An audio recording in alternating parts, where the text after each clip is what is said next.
y'all, welcome to my YouTube channel. This is the Social Tea here.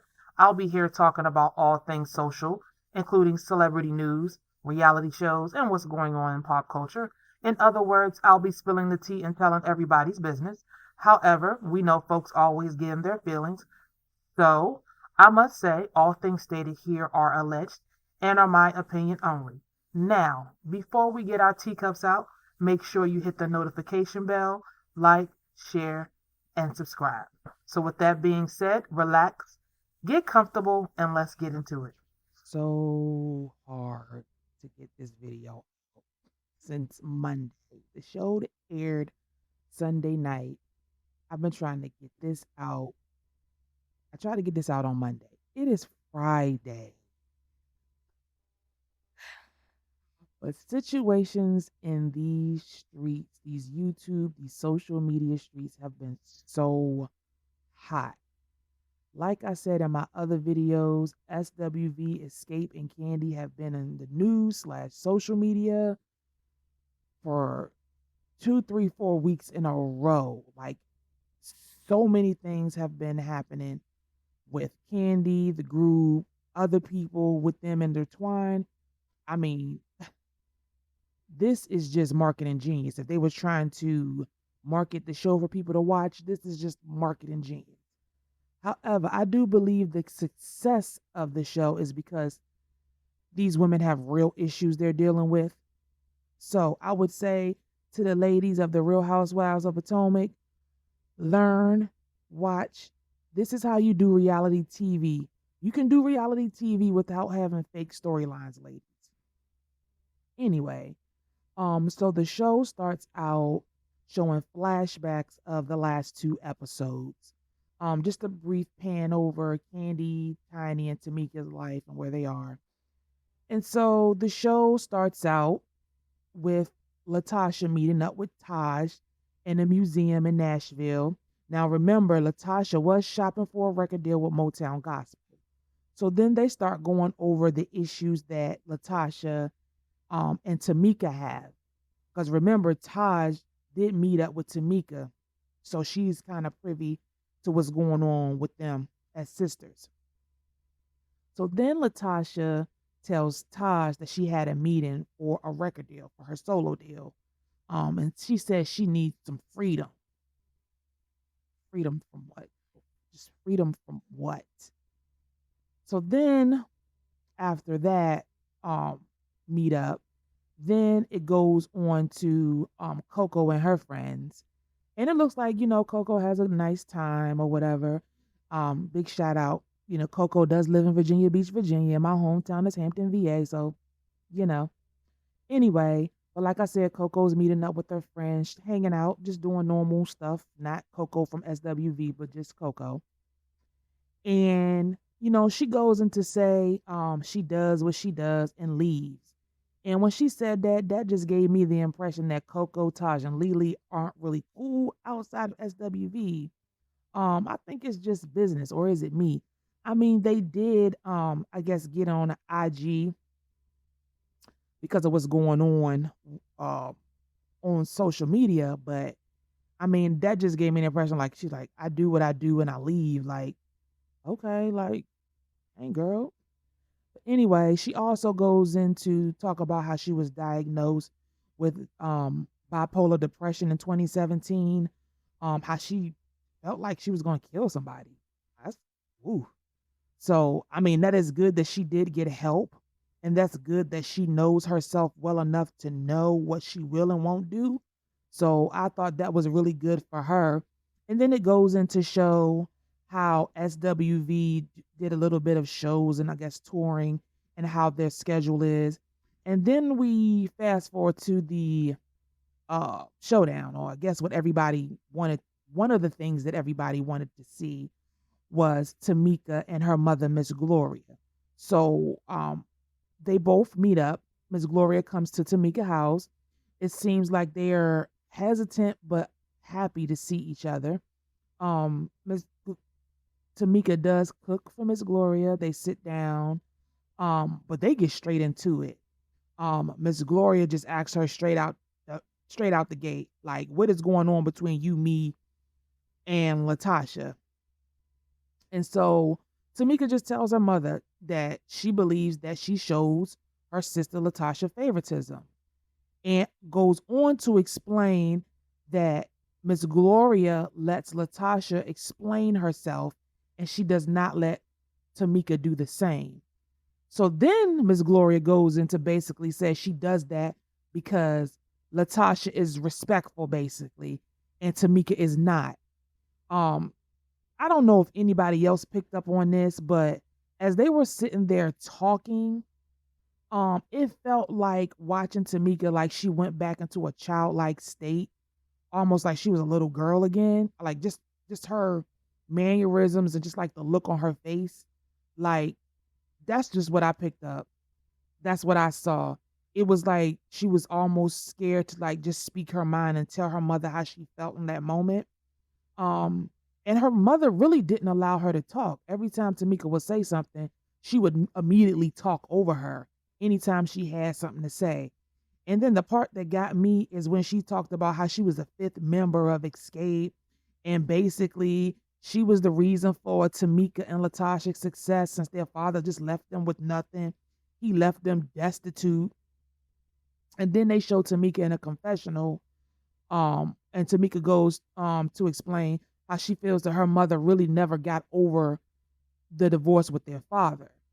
Um, Side note, the father has come out and done an interview, and he's stating that he does not like the way he's been depicted um on TV, and that he did not leave them destitute. Him and the mother decided mutually to break up, and that he did not know that she felt like that. He just thought that they both moved on with their lives. I mean, I was kind of shocked when I found out the father came out and did a panel interview. I mean, everybody telling their side of the story. The cat, the dog, the chicken, the side chick, the father. I mean, everybody want to get their voice heard. And I'm here for it. But anyway, then Miss Gloria tells her tells Tamika that Latasha's feelings is hurt. And then Tamika like, no, her feelings is not hurt. And then Miss Gloria goes on to talk about how Tamika's out talking about Rocky.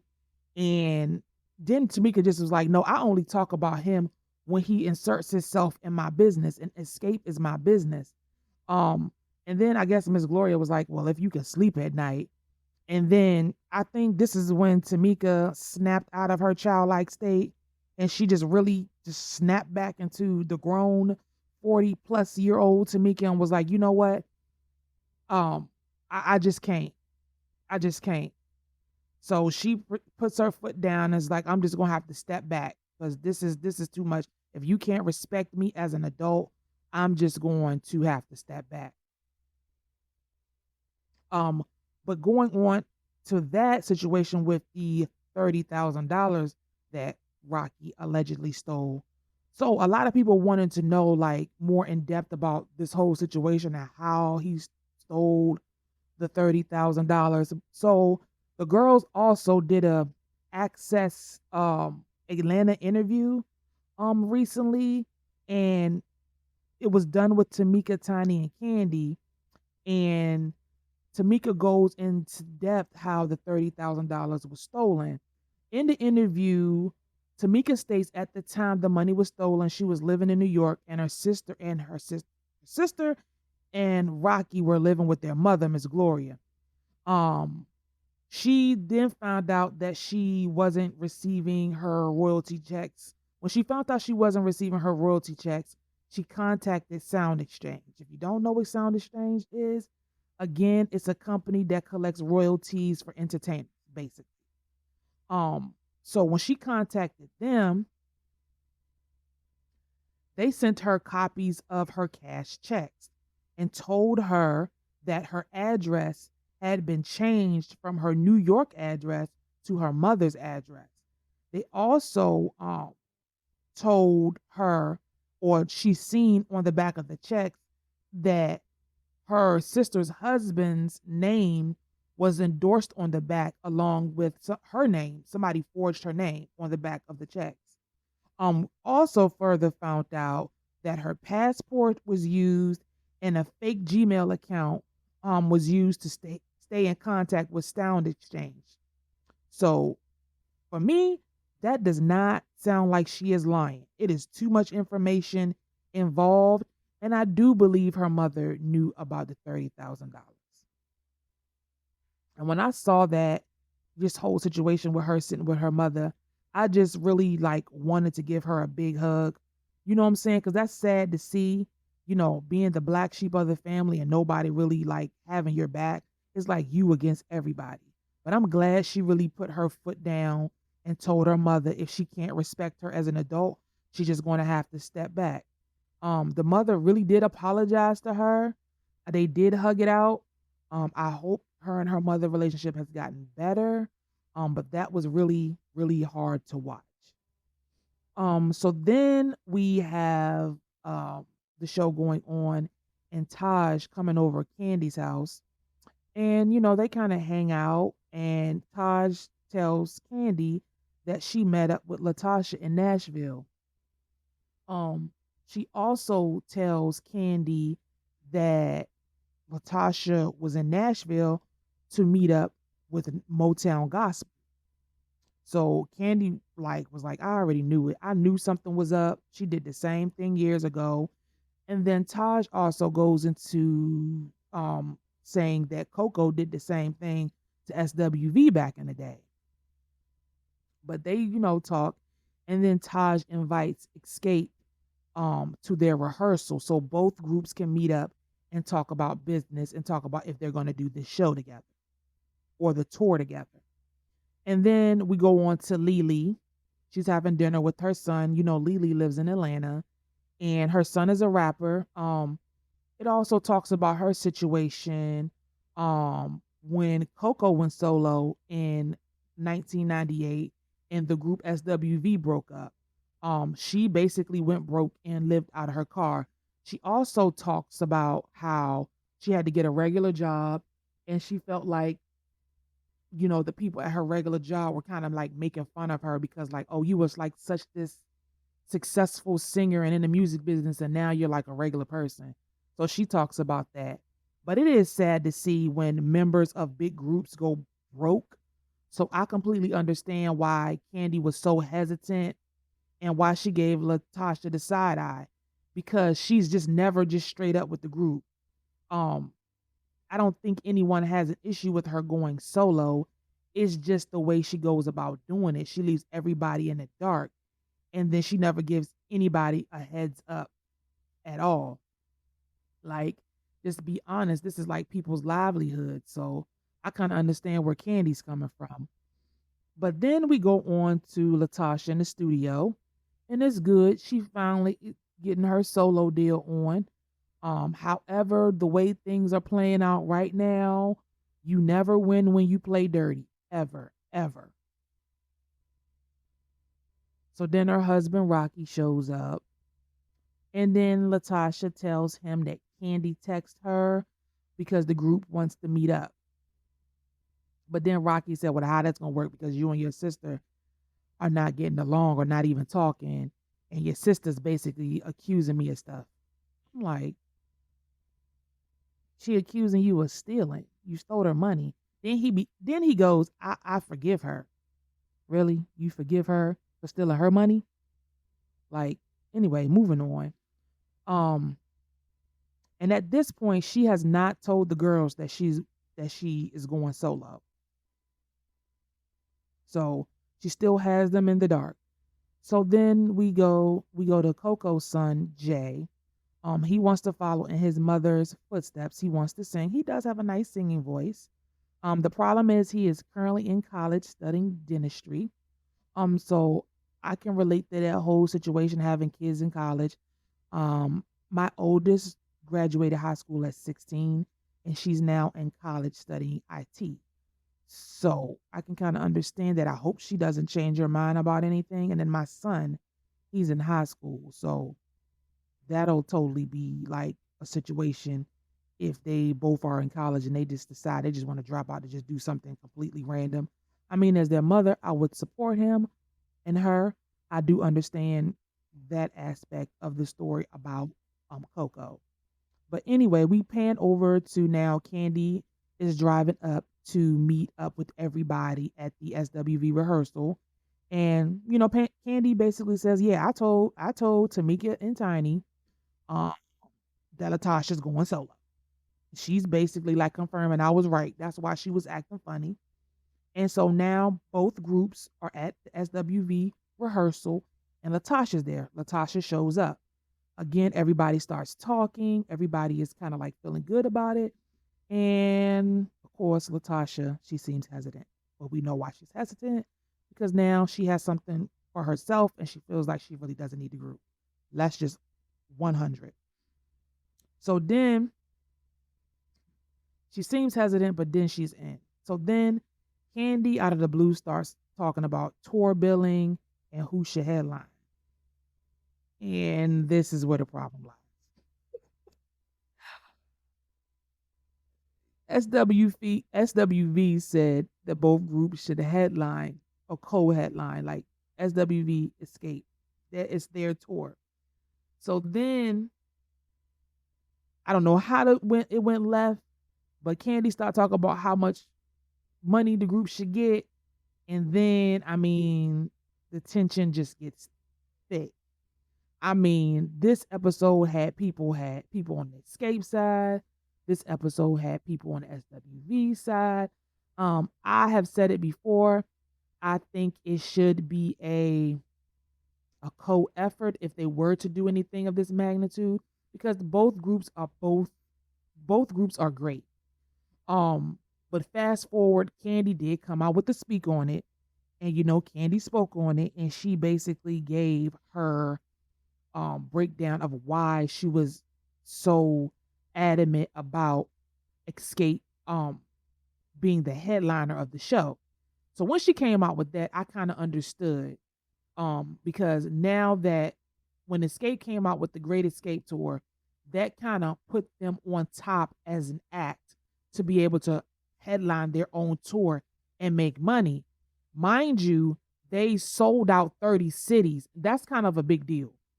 Now, I can't say, even though SWV is my favorite choice over Xscape, I can't say where I've seen SWV sell out big arenas with them headlining. Then you have to come up with the fact that Xscape has headlined their own show, but then SWV was their guest. So it's like, and from the business standpoint, Kandi's thinking like, well, y'all always was a guest on our roster for our show, so why are we gonna change it? Why y'all gonna co-headline now? But I kind of get where SWV coming from. We're not coming from that aspect where it's y'all show and we're just on it. We're coming from an aspect, it's two great girl groups and we're trying to do a thing together. But then you had to go back to Kandi's point of view, where Kandi was talking about, okay, we headline our own show. If we decide to do this thing the way y'all want to do, then we gotta basically bargain down to what we were making. So I kind of understood both points of view. I hope that they will do something like this, because I would definitely buy a ticket. But when they started talking about this on the third episode, the tension got so dang thick. SWV just literally just walked off. Like, they was not trying to hear it at all. But what I will tell you is, ever since this show aired, I have been in a 90s type of mood. After the second episode, I went back to listen to all of Xscape music. I listened to all of SWV music. And when I say I love both groups, their music is just fire. So I also looked up some of the Xscape shows on YouTube. What I mean by is their Great Xscape tour. So I wanted to see like what their tour was, because I didn't get to go back when they had it, but I wanted to see what the vibe was like. And Kandi ain't lying, they really did sell out arenas. I I think they had New Edition on that tour, and they had SWV. So I mean, you kind of had to kind of listen to what Kandi was talking about. Also, one thing I did see is they have been kind of doing the trio thing since late last year, maybe longer. It's just been Kandi, Tiny, and Tamika. And I mean, it looks like they're doing just fine without Latasha. I mean, Tamika is singing her sister's parts just as good as her without all the runs. So I don't know. And then I also watched the Just Kicking It show that aired in 2017. I did not get to watch that when it came out. I wanted to watch it to satisfy my own curiosity. Now, when I say that this show is a continuation of that with SWV mixed in, that's what I think. It's just a continuation of that with SWV mixed in. But what I will say is Latasha's attitude was way, way, way different. So when I say I'm on Kandi's side, 1,000%, I believe her. When Latasha needs the group, she is all in. Her attitude is way better. So that right there, I'm 100%. And like, it's different now with this show. She feels like she got her own thing going, and she feels like she doesn't want to be bothered. I also like the fact it was good to see that Tamika right her wrong with Kandi, with the lie she told about Kandi sleeping with Jermaine Dupri's dad. I believe she embarrassed her in public, so I am glad that she apologized to her in public. When you do something wrong to somebody in public, that's what you should do. You should apologize to them in public. So I thought that was good to see. Now I don't know as of now. The group is still going at it. Is the energy between the girls, the three of them, Tamika, Kandi, and Tiny, like it's getting real thick with them. They're just a trio. I don't know, with things going on with Latasha, her husband, and everything that's going on with her. I don't know if that record that she got coming out in the first week of April is going to sell. But if it does not work out for her, Xscape as a trio is working out just fine. But I don't know, like the public response to Latasha has not been good. And then she's going back and forth with the girls, like they might just leave her out for good. And then it doesn't work for her because her and her sister is not even getting along. So anyway, but as a viewer, like to the Bravo Network and to Mona Scott Young, this is real reality TV. I think y'all need to pay whoever. Y'all need to do whatever to get a second season with both groups. And then I think that y'all should do a separate show with Miss Ayanna Van Zant to do counseling for Xscape.